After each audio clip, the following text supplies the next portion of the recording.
All right, this was beginning 8 count Lindy Hop. I'm Jillian. I'm Jen. And this was our first class tonight. So first thing we did was find our balance and our weight. So we had you guys all find the balls of your feet where your weight is a little bit off your heels. Knees are just a little bit softened or bent. And then we had this little pulse into the ground just so we could get grounded on our feet before we did our basic footwork. Then we did our basic footwork. In this video, I'm going to be leading, Jen's going to be following. Leads are going to start on their left foot, follows on their right. And the footwork looks like this. Step, step, triple step, step, step, triple step. 1, 2, 3, and 4, 5, 6, 7, and 8. We talked about how that triple step is not a marching like step, step, step, even, but it's syncopated triple step. So trying to get that rhythm into your body as you do it. Then we did the forward and back pattern. So it looked like this. We went back and forward, forward, and back. You'll notice here that when you do the triple steps, lead's left foot is going to be leading and follow's right foot is going to be leading out in front as you do this pattern. We did this solo because it was the first pattern that we did whenever we partnered up. Are you going to do it from the side first? Yeah, let's actually do this. So whenever we partnered up, we had the leads, right here for leads, put their hand, a nice wide firm hand, the middle one follows back. Follows just connected down low on the arm. You don't need to kind of reach over, but just connect right here works. So we did this. Back and forward, forward, and back.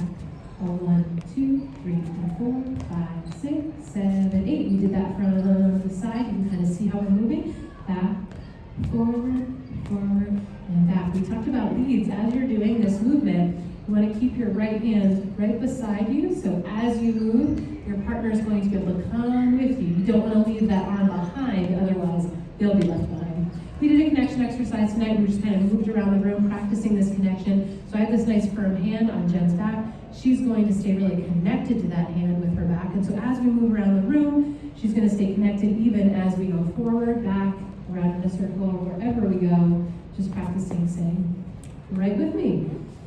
Then we did something called the flip-flop. Flip-flop looks like this. Let's just show it and then we'll break it down. 1, 2, same footwork we were doing. We're just doing a different movement. Up, open, and across, open, and across. So for the flip-flop, we're going to have the leads.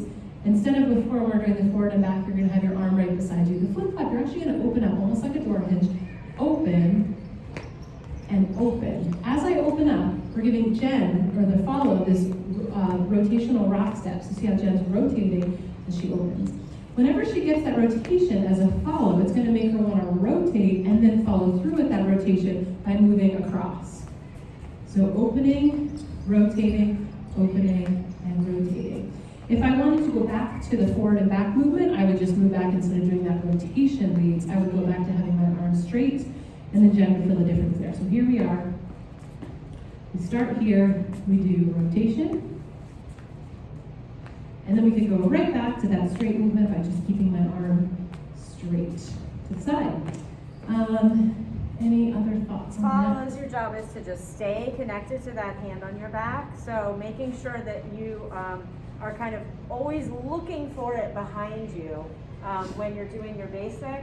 And then if it goes back, which it will for the flip-flop, you want to stay with it. So you're always kind of going back into that hand. So if it goes farther, you're still connected.